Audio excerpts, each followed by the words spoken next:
하나님의 말씀 나누겠습니다. 오늘 우리에게 주시는 하나님의 말씀은 구약성경 591페이지에 있습니다. 열왕기하 17장 7절에서 18절까지 말씀입니다. 열왕기하 17장 7절에서 18절까지 말씀, 우리 다 같이 자리에서 일어나셔서 하나님 말씀 한 절 한 절 저와 여러분 교독하고 마지막 절은 합독합니다. 이 일은 이스라엘 자손이 자기를 애굽 땅에서 인도하여 내사 애굽의 왕 바로의 손에서 벗어나게 하신 그 하나님 여호와께 죄를 범하고 또 다른 신들을 경외하며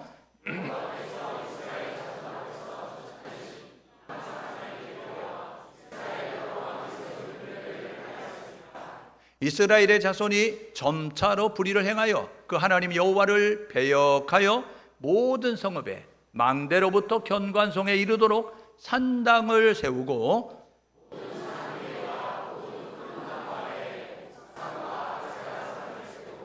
또 여호와께서 그들 앞에서 물리치신 이방 사람같이 그곳 모든 산당에서 분향하며 또 악을 행하여 여호와를 경노하게 하였으며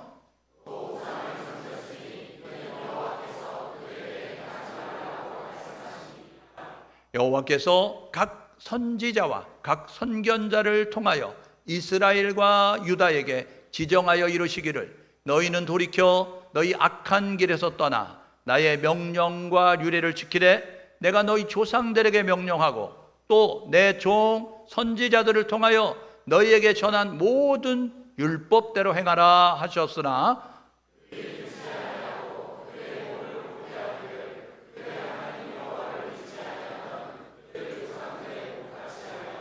여호와의 율례와 여호와께서 그들의 조상들과 더불어 세우신 언약과 경계하신 말씀을 버리고 허무한 것을 뒤따라 허망하며 또 여호와께서 명령하사 따르지 말라 하신 사방 이방 사람을 따라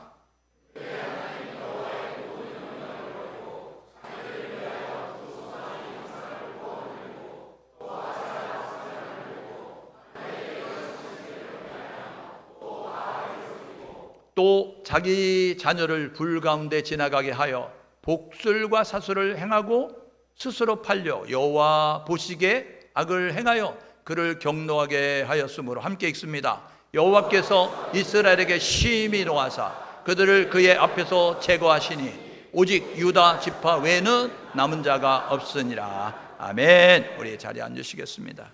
오늘은 열왕기하 17장 7절에서 18절의 말씀을 가지고 호세아 왕과 북이스라엘의 멸망, 이런 제목으로 함께 우리 하나님 말씀 상고하려고 해요. 우리 옆 사람과 이렇게 인사 나누면 좋겠습니다. 하나님은 전능하십니다. 그분이 우리 아직 안 끝났는데 먼저 해버리면 어떻게 해요? 하나님은 전능하십니다. 그분이 우리의 아버지십니다. 시작. 여러분, 하나님은 전능하시고요, 그분이 우리의 아버지십니다. 하나님은 살아계십니다. 그분이 우리와 함께 하십니다. 해봐요. 네. 하나님은 전능하시고 그분이 우리 아버지세요. 그분은 살아계시고 그분은 오늘도 우리 가운데 역사하십니다. 그분이 우리 함께 하심을 믿고 어떤 상황이든지 당당하게, 어떤 상황인지 당황하지 말고 하나님을 손잡고 일어날 수 있는 우리 모두 될 수 있기를 주님의 이름으로 축복합니다. 여러분, 역사를 통해서 배우지 않는 민족은 미래가 없어요. 우리가 삶을 살아가면서 과거라는 시간이 있고 현재라는 시간이 있고 미래라는 시간이 있습니다. 여러분, 이 과거라는 시간은요, 이것이 오늘 결과물을 만들어내는 거예요.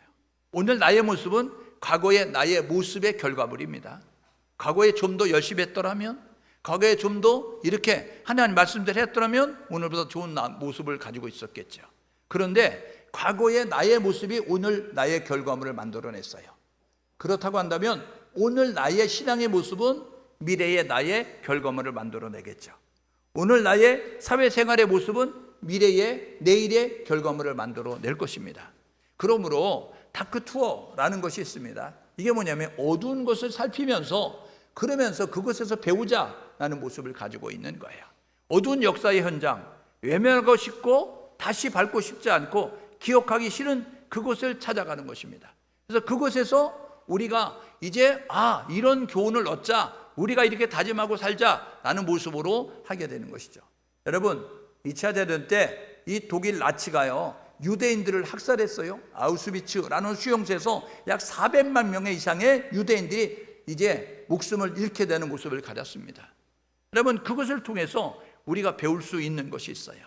저기 캄보디아 킬링 필드라고 하는 200만 명을 죽이게 되어졌는데, 이 공산주의로 이끌어가면서 이제 반체제 인사들, 지식인들, 그러한 이제 지주들을 죽이면서 총알이 아깝다, 그래서 비닐로 씌워가지고 질식사 시켜가지고 죽이면서 그런 모습을 가렸던 그러한 현장들이 있습니다.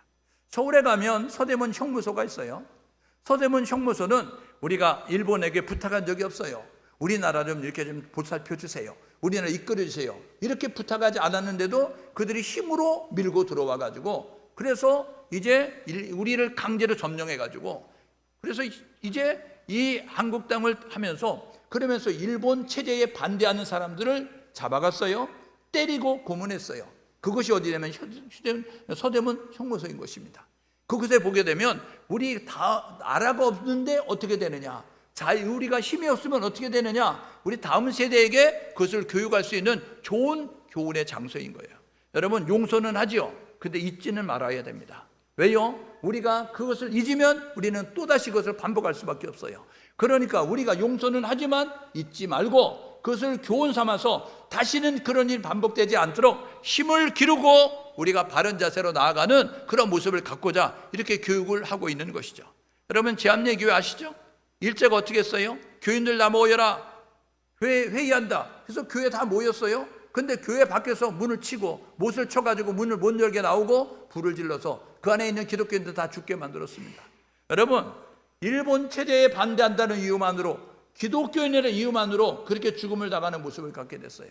여러분, 여기서 우리가 저기 대종 쪽으로 나가다 보면 이도종 목사님 순교토가 있습니다. 이도종 목사님 순교토가 있는데, 이도종 목사님이 자전거를 타고 이제 대종교회로 설교하러 가시는 거예요, 교회에. 그런데 공산당이 이 이도종 목사를 잡았어요.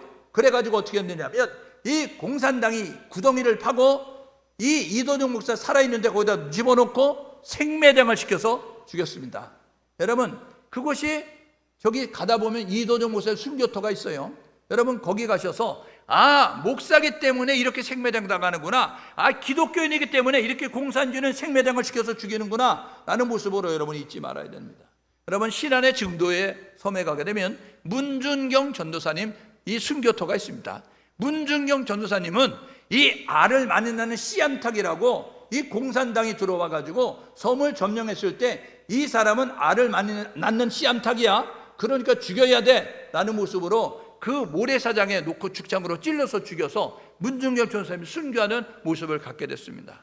저와 여러분 모두가 기억해야 되는 것은 뭐냐면, 어두운 역사를 감춘다고 없어지는 것이 아닙니다. 부끄러운 역사를 감춘다고 없어지는 것이 아닙니다. 우리가 부끄러운 역사지만 그것을 후대에게, 후손들에게, 다음 세대에 정확히 알려주고 우리가 다시는 그런 전철을 받지 않기 위해서 우리가 바른 자세를 가지고 삶을 살아야 되는 것을 교육할 수 있는 그런 모습이 될 수 있기를 주님의 이름으로 축복합니다. 역사를 통해서 배워야 되는 거예요.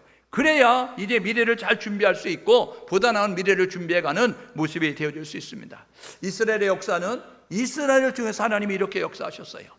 이 애굽에 들어가서 국민을 이루게 되어지니까 출애굽의 역사를 이끄시고 그 약속한 가나안 땅으로 들어가게 만드는 가나안 정복 군대를 이끌어 가시고, 하나님이 왕이 됐으니까 이제 사사들을 통해서 왕으로서의 그 일들을 감당하는 모습을 갖는 사사시대가 되어졌어요. 그런데 그들이 어떻게 했어요? 사무엘상 8장 5절에 보니까 우리도 주변 나라처럼 왕 세워주세요 하서 하나님을 왕으로 인정하지 않은 이스라엘 백성들이 왕으로 세워져서 사울왕과 다윗왕과 솔로몬 왕이 되었습니다. 하나님은 그 왕조가 계속 이어가기를 원하셨어요. 근데 솔로몬 왕 때에, 그리고 솔로몬 왕의 아들이었던 르호보암 때에 그들이 하나님 앞에 잘못함으로 말미암아 나라는 둘로 쪼개지게 됐습니다. 북이스라엘과 남유다로 나눠져서 분열 왕국이 되게 됐어요. 그런데도 북이스라엘, 분열 왕국으로 북이스라엘 남유다로 계속 갔느냐? 아니요. 먼저 북이스라엘의 멸망을 당하고 남유다가 멸망을 당하여서 포로로 끌려가는 시대가 있었어요. 그리고 난 다음에 하나님께서 분열 왕국 시대에 말씀하셨어요. 예레미야 선지자를 통해서 너희들 70년 동안 바벨론에 종살이 할 거다. 70년 지나고 나면 너희들 바벨론에서 이제 포로에서 귀환하게 될 거다. 근데 귀환할 때는 바벨론 나라가 아니야. 너희를 끌어간 나라는 바벨론인데 너희들을 귀환시키는 나라는 메데바사라고 하는 그 고레스라고 하는 왕이야. 그래서 이사야서 44장 25절에 28절인가 보게 되면, 이사야서 45장 1절에 보게 되면 나의 종 고레스, 나의 목자 고레스 이렇게 말씀하면서 이야기합니다. 에스라 1장 1절에 보니까요, 바사왕 고레스 원년에 하나님이 바사왕 고레스의 마음을 감동하셔서, 그래서 우리 땅에 있는 유대인들 돌아가라, 너희들이 섬기는 하나님의 신 성전 무너졌다며 내가 그 비용 다 된다, 너희들 가서 그 성전 짓고 나면 거기서 하나님 앞에 예배할 때마다 우리 나라 위해서 기도해. 그거 원금 상환하지 않아도 돼. 비용 내가 대줄 테니까 그 비용 너희들 다 갚지 않아도 돼. 단 조건이 있어. 너희들 하나님 앞에 예배할 때마다 우리 나라를 위해서, 우리 왕자들을 위해서 기도해 주는 조건이야 라는 모습으로 이렇게 되어졌어요. 여러분, 그래서 그들은 포로 귀환하게 됐습니다. 그럼에도 불구하고 계속해서 말씀하시지만, 여러분, 말씀을 듣지 않는 그들 때문에 하나님이 마지막 말라기 선지자 통해서 말씀하시고 400년 동안 침묵하십니다. 그리고 갈라디아서 4장 4절에 보니까 때가 참에 하나님께서 친히 개입하실 때가 되어져서 이 예수가 인간의 몸을 입고 이 땅 가운데 오셔서 구속사역을 이룬 신약시대가 되는 것을 우리가 보게 되는 거죠. 북이스라엘은요, 분열왕국 시대에 북이스라엘은 12지파 가운데 10지파가 이렇게 솔로몬의 신했던 여로보암 1세를 왕으로 추대하면서 이제 시작이 되게 됐어요. 그런데 그들은 9개의 왕조가 있었고요, 그리고 19명의 왕이 있었는데 210년간 존재하는 모습을 가졌습니다. 우리가 지난 시간에 이 예후 왕조의 여로보암 2세 때 있었던 일을 살펴봤습니다. 예후 왕조는 몇 년간이냐면 210년 가운데 약 102년 6개월 정도 있었습니다. 절반 정도를 이 예후 왕조가 차지하고 있었는데, 이 여로보암 2세는요 41년간 왕으로 있었습니다. 210년에 19명의 왕이 있었다고 하면 평균 여러분 10년 정도 왕을 했어요. 그런데 이 여로보암 2세는 41년 동안 왕을 했다고요. 어떤 왕은 시므리 왕 봐요. 시므리는요 7일만 왕으로 있었다고요. 어떤 왕은요, 저 살룸 봐요. 살룸이라고 하는 6번째 왕조의 그 시조는요 1개월 정도 여러분 왕으로 있다가 여러분 암살돼서 죽는 모습을 가져요. 그런데 이 예후 왕조의 여로보암 2세가 죽고 난 다음에, 그 다음에 이제 그 약 멸망하기 전까지 30년 동안 4개의 왕조가 더 일어나고요, 그리고 6명의 왕이 있는 모습을 갖게 됐습니다. 그래서 여로보암 2세 이후에 그 시기를 뭐라고 이야기하느냐면 혼돈의 시기, 혼란의 시대, 무질서와 무법의 시대라고 이렇게 말할 수밖에 없는 모습을 가져요. 왜냐하면 정상적으로 왕이 된 적이 없어요. 다 암살하고 지가 왕이 되는 모습을 가졌어요. 불법으로 왕을 암살하고 자기가 왕이 되는 모습을 가졌던 이 북이스라엘. 그런데 오늘 북이스라엘 멸망한다고 18절에 이야기하죠. 18절에 이야기하잖아요. 뭐라고요? 유다 지파만 남기고 하나님께서 이제 그들을 제거하셨다라고 이야기하면서 북이스라엘 멸망하는 것을 우리가 보게 되는 거죠. 여러분, 북이스라엘은요 19명까지 하나도 착한 왕이 없었어요. 그랬기 때문에 하나님 앞에 징계를 받고 하나님 앞에 심판을 받을 수밖에 없었습니다. 이 북이스라엘 가운데서 11명의 왕 가운데 우리가 주목해 봐야 될 3명 정도 있습니다. 첫 번째는요 7번째 왕인 아합 왕이에요. 이 아합 왕은요 나쁜 왕 19명 가운데 가장 나쁜 왕이 아합 왕이었어요. 우리는 모두 다 1등만 하잖아요. 이 아합도요 나쁜 이 왕들 가운데 가장 나쁜 왕이 됐어요. 그 왕은 어떤 모습을 가냐, 시돈의 이세벨이라고 하는 여자를 아내로 맞았는데 바알 아세라 신을 섬기는 사람이 들어오니까 이 청정지역이었던 이 이스라엘 땅에 바알 신전, 아세라 신전이 생겨지고 막 산당들이 세워지면서 이방 신들을 섬기는 그러한 일들이 있게 되었어요. 하나님이 너무 답답하셨어요. 하나님이 너무 마음이 아프셨어요. 그래서 엘리야 선지자 보내는 거예요. 갈멜산에서 850대1로 전쟁을 하면서 진짜 신이 누구인지를 보여주면서 그러면서 회개하고 돌아오기를 원하셨어요. 근데 듣지 않았죠. 하나님께서 시간이 흐른 다음에 여로보암 2세라고 하는 13번째 왕이 등극하게 만들었어요. 41년 치리하면서 정치, 경제, 군사가 막강한 모습을 가지니까 겉으로는 화려하고 겉으로는 부족함이 없었어요. 그런데 그 시기가 언제였냐? 그 시기는 영적 암흑기였어요. 아모스 8장 11절은 이렇게 말합니다. 아모스 때에 하나님이 선지자 보냈어요. 2명의 선지자, 호세아 선지자 보내고 아모스 선지자 보냈어요. 이 호세아 선지자 보내서 뭐라고 이야기하면 여호와께 돌아가자. 그가 우리를 찌르셨으나 돌아답게 하실 것이다. 그가 우리를 치셨으나 우리를 싸매어 주실 것이다. 여호와를 알자. 힘써 여호와를 알자. 이러면서 우리가 하나님께 돌아가야 산다. 하나님을 찾아야 된다라고 말씀하는 거예요. 그런데 아모스 선지자를 통해서 하나님이 이렇게 말씀하는 거예요. 야, 너희들 하나님이 공의를 사랑하고 정의를 사랑하는 거 몰라? 하나님은 정직한 거 원해. 불법을 원하지 않아. 거짓말을 원하지 않아. 그래서 아모스 5장 24절은 이렇게 말해요. 공법을 물같이 정의를 하수같이 흘러넘치게 하라. 그러니까 하나님이 기뻐하는 정직한 깨끗한 나라가 되도록 하라 라고 말씀하고 있음을 우리가 보는 거죠. 그래서 이렇게 말하는 거예요. 아모스 8장 11절에 물이 없어 가람이 아니라 양식이 없어 주림이 아니라 영적 기갈이다 이렇게 이야기하는 거예요. 하나님의 말씀을 잊어버린 영적 기갈 시대에 이렇게 말씀하고 있는 거예요. 지금 한국교회 현상 아니에요? 지금 우리가 살고 있는 이 시대 현상 아니에요? 밥 굽는 사람 있어요? 요즘은 젊은이들은 일 안 하려고 하는 거 아시죠? 왜요? 그냥 정부에서 주는 거 받는 게 더 일하는 것보다 낫다 이런 모습 가지고 있는 여러분 그런 모습을 가지고 있어요. 사람은요 땀을 흘려야 살아야 되는 것입니다. 그런데요 우리가 그런 모습, 그러니까 굶어 죽는 사람이 없는 정도로다 이렇게 복지가 잘 되어 있는 모습 가지고 있어요. 그런데 겉으로는 외화, 겉으로는 화려하고 아름답고 좋은데 내 빈 겉으로는 안으로는 완전히 비어 있는 모습을 갖는 거예요. 지금 한국교회, 우리 한국의 현상이 바로 이렇다는 것입니다. 하나님의 징계가 임할 수밖에 없는 여러분 그 수위가 높아져 가고 있는 어찌 보면 골든타임이라고 할 수 있는 심판이 임박한 그런 시점에 있다라는 사실을 기억하셔서 깨어나는 한국교회, 깨어나는 성도가 될 수 있기를 주님의 이름으로 축복합니다. 옆 사람에게 깨어나면 삽니다. 앞뒤 사람에게요 기도하면 삽니다. 여러분 우리 예전에는요 논바닥에 개구리 와과과과 그러듯이 교회마다요 얼마나 방언을 많이 했는지 방언. 요즘은요 방언하면요 어이 방언하지 마 이런 모습 가지고 있는 교회도 있어요. 예? 그 교회 맞아요? 예? 성령의 시대는 끝났어. 어이 방언하지 마 이야기하고 있어요. 여러분 큰 소리를 그러면 어이 예수님 기 먹었어 하나님 큰 소리로 기도하지 마. 그래가지고 교회들마다 이래가지고요 다 쿨쿨 자고 있잖아요. 예수님 말씀하셨어요. 뭐라고요? 마지막 때는 다 돌며 잔다고요. 기도의 소리가 옅어지고요 기도의 소리가 작아지는 모습 가운데서 우리 한국교회 기도해야 살 줄 믿습니다. 여러분 다시 우리 부르짖어 기도할 때 하나님께서 역사할 줄 믿고 저와 여러분들과 부르짖어 기도하는 우리 모두 될 수 있기를 주님의 이름으로 축복합니다. 여러분 세 번째 왕은 호세 왕이에요. 19번째 왕. 19번째 왕 이 호세 왕은요 이 하나님께서 북이스라엘 심판할 때의 마지막 왕이었어요. 하나님이요 호세아 선지자를 통해서 말씀하셨어요. 여러분 호세아 선지자를 통해서 여로보암 2세 때 호세아 7장 11절에서 이렇게 말씀합니다. 에브라임은 북이스라엘의 애칭이에요. 12지파 가운데 10지파가 이룬 북이스라엘의 애칭이 에브라임입니다. 왜냐하면 에브라임 두 지파가 북쪽에 속해 있기 때문에 그래서 장자 역할을 감당해 에브라임 이야기하면서 너는 어리석은 비둘기 같아서 지혜가 없어서 이야기하면서 애굽을 향하여 부르짖고 아수르로 가는구나 이야기했어요.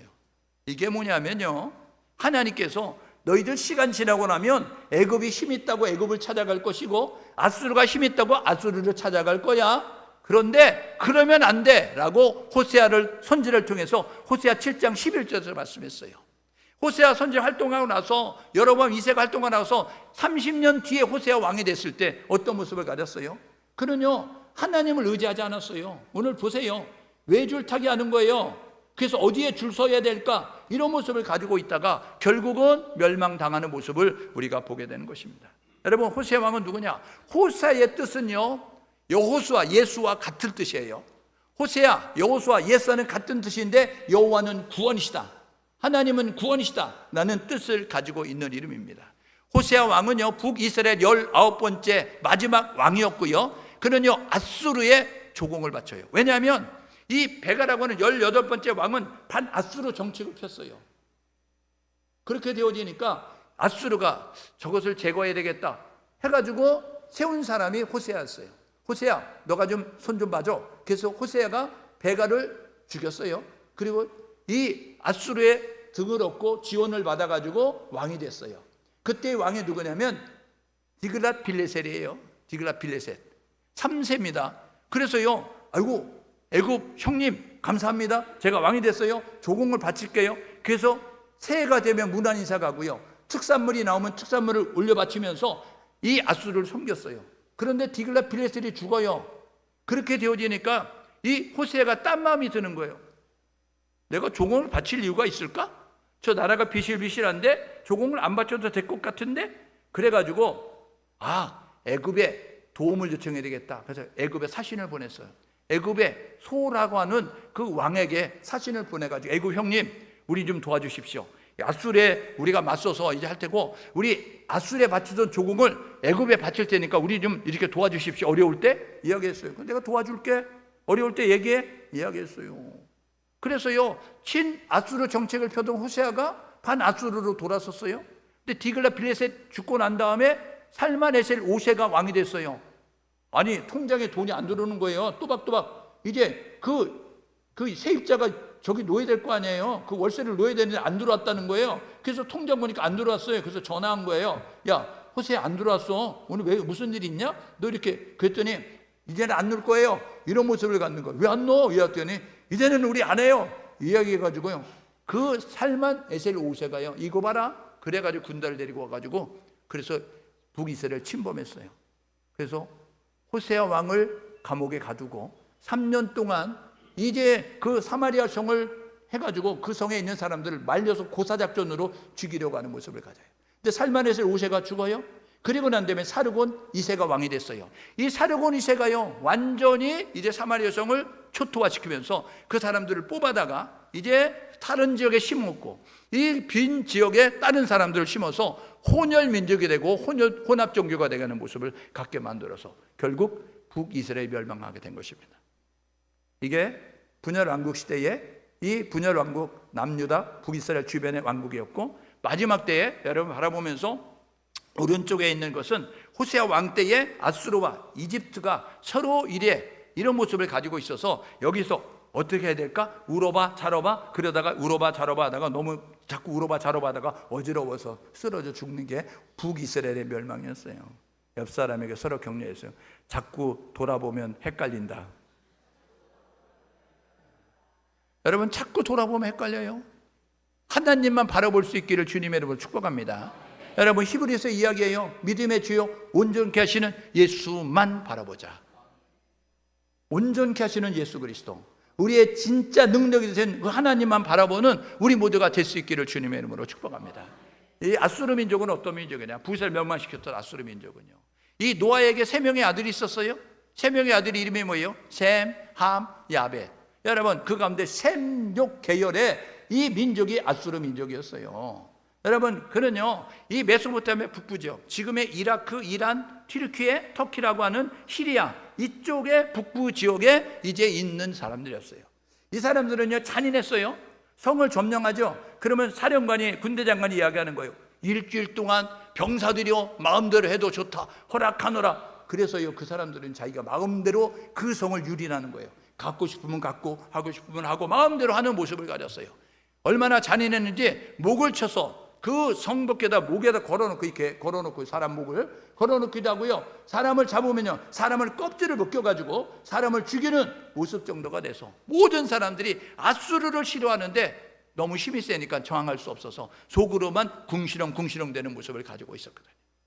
그래서 이 아수르가 북이스라엘 점령하고 난 다음에 그렇게 섞어 정책을 해서 그래서 이 혼혈 민족이 되고 그리고 혼합 종교가 됐어요. 여러분이 열왕기하 17장 폈잖아요. 거기 33절 보십시오. 17장 33절 보면요, 그 사마리아 지역에 이방 사람들이 들어왔는데 이방 민족이 들어와서 그들은 여호와도 섬기고 자기들이 섬기는 신들도 섬겼더라. 종교 혼합주의, 단합주의가 됐어요.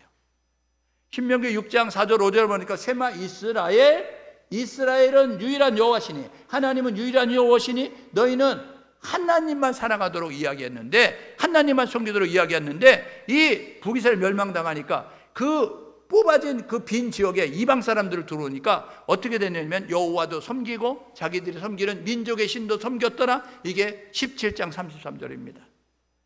오늘 저와 여러분 모두가 이 모습을 통하여서 이 예수님 당시에는요 이 북쪽에 있는 사마리아 지역의 사람들이 인정도 안 했어요. 나다나엘이라고 하는 사람은요, 내가 구원자를 만난 것 같아, 나사렛 예수야 이야기했더니 뭐라 그래요? 야, 나사렛에서 무슨 선한 게 나겠냐? 야, 그 후진 동네에서 어떻게 우리의 구원자가 나? 이런 모습을 가지고 있을 정도로 이방인들보다는 낫지만 우리 유대인들과는 결이 달라, 질이 달라, 이런 모습으로 갈릴리 사람들, 갈릴리 호수 근처에 있는 사람들 인정하지 않는 모습을 가졌어요. 여러분, 이 북이스라엘이 왜 멸망을 당하였을까? 네 가지 이유거든요. 첫 번째는요, 하나님의 은혜를 잃었기 때문입니다. 오늘 본문에 보게 되어지니까 이제 7절 말씀이 이야기합니다. 애굽에서 구원하신 하나님을 잊어버리는 거예요. 오늘 이 자리에 있는 것이 하나님의 은혜인 줄 믿습니다. 고린도전서 15장 10절에 보니까 나의 나된 것은 하나님의 은혜라는 것입니다. 바울이 고백하고 있어요. 오늘 한국교회가 있는 것은 하나님의 은혜인 줄 믿습니다. 우리가 예수 믿고 구원받아서 하나님의 은혜인 줄 믿습니다.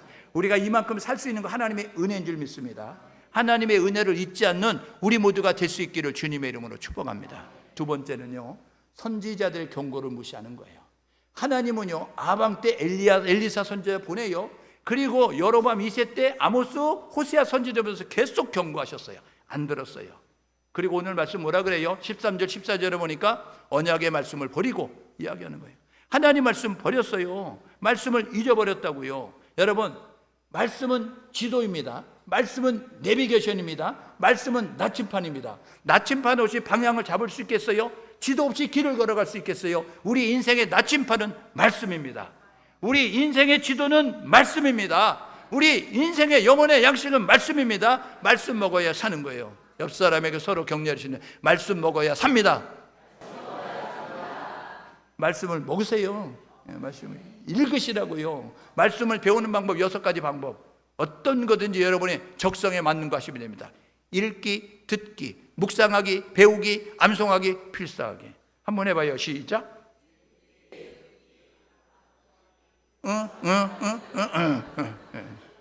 그래요. 어쨌든 6가지라는 걸 알고 있죠? 6가지. 읽기, 듣기, 묵상하기, 암송하기, 배우기, 필사하기. 그렇죠? 6가지. 그렇게 어떤 것이든 하시면 됩니다. 말씀을 가까이 하면요, 물 먹은 스펀지가 되는 거예요. 물 속에 들어가는 스펀지는요, 그냥 거꾸로 집어넣어도 되고, 옆으로 집어넣어도 되고요, 앞으로 집어넣어도 되고요, 물을 먹더라고요. 그 스펀지를 딱 꺼내잖아요. 물을 먹은 스펀지는요, 물을 꺼내도요, 거기서 뚝뚝뚝뚝 떨어지는 거예요. 여러분, 우리가 말씀으로 무장되어 있으면 어떤 상황이든지 말씀이 툭툭툭툭 밀고 나오는 거예요. 여러분, 말씀이 밀고 나오는 인생이 될 수 있기를 주님의 이름으로 축복합니다. 성도들이 이야기해요. 목사님 기억력이 좋은가 봐요. 어떻게 그렇게 말씀을 잘 알고 있어요? 암송을 해요. 그런데 가끔가다 틀릴 때 있어요. 그래서 우리 고강호 권사님이라고, 그분은요, 목사님 17절인데 18절이라고 했어요. 그렇게 얘기해서 바로 잡아주거든요. 그런데 제2의 고강호 권사님 나오셨어요. 우리 주예인 청년이 새벽기도 나와가지고 얘기하니까 꼭 찾아보는 거예요. 맞았나 틀렸나 보면서. 그래서 틀리면 또 얘기하려고요. 어쨌든 여러분, 이거를 외운 것이 아니고요, 말씀을 많이 읽다 보면요, 옛날에 카세트 테이프로 차 타면 음악 들었잖아요. 그러면 15곡 20곡 있어요. 그거 듣잖아요. 첫 번째 곡 틀고 나면요, 두 번째 곡 나오기 전에 내가 노래 부른다고요. 왜요? 자꾸 듣다 보면 아는 거예요. 몸이 기억하는 거예요. 저와 여러분 말씀을 읽으면요, 기억은 안 해도요, 상황이 되면 그 말씀이 쭉 밀고 나오는 거예요. 왜요? 예수 믿는 사람은 성령 안에 계세요. 그분이 밀고 나오는 거예요. 그래서 말씀으로 어려운 상황을 극복할 수 있다. 기억하셔서 말씀으로 무장하고 나아갈 수 있는 우리 모두가 될 수 있기를 주님의 이름으로 축복합니다. 옆사람은 서로 격려하시는, 말씀으로 무장하면 산다. 여러분, 예수님도 사단의 괴계를 말씀으로 물리쳤어요.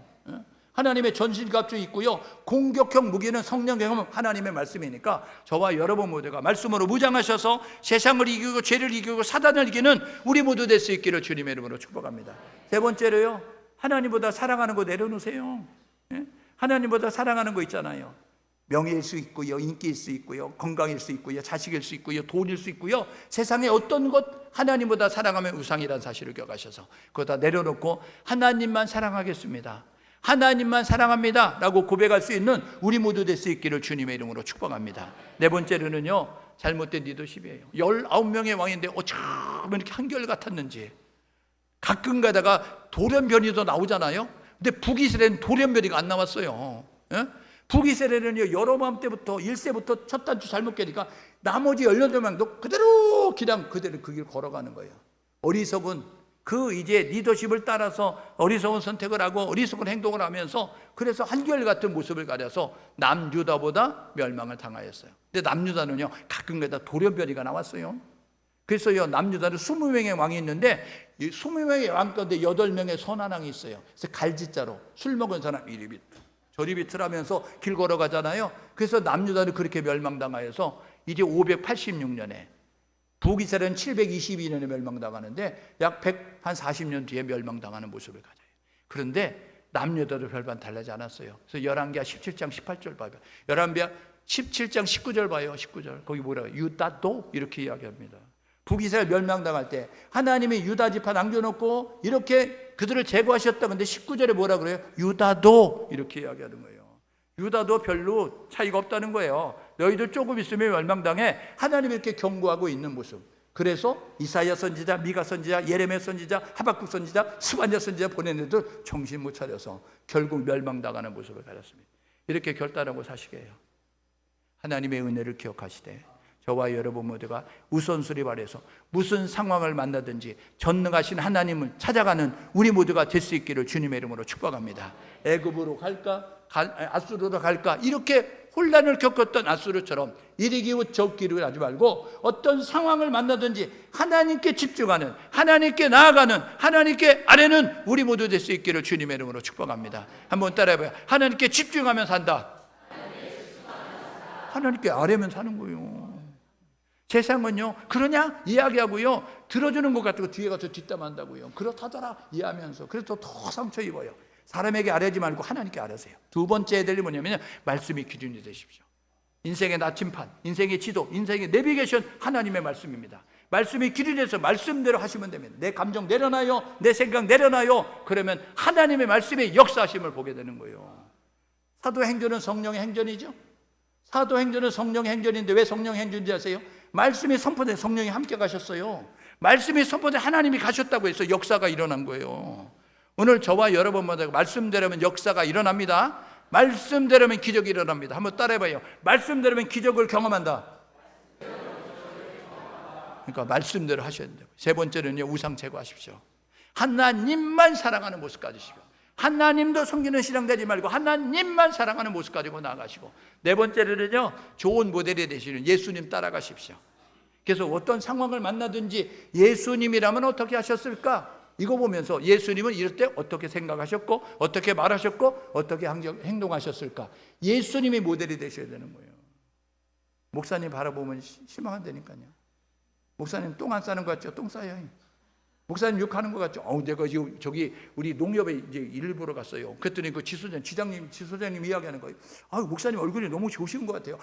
내 그냥 스트레스를 안 받죠. 스트레스를 받아도 이렇게 해결하죠. 그랬더니 목사님 그 비결이 너무 좋으신데 목사님 얼굴 너무 좋으셔서 목사님은 화 안 내죠. 그래서 왜 안 내요? 나도 궁시렁 돼요. 이야기해요. 목사님은 화 안 낼 것 같아요. 왜 안 내요? 내가요?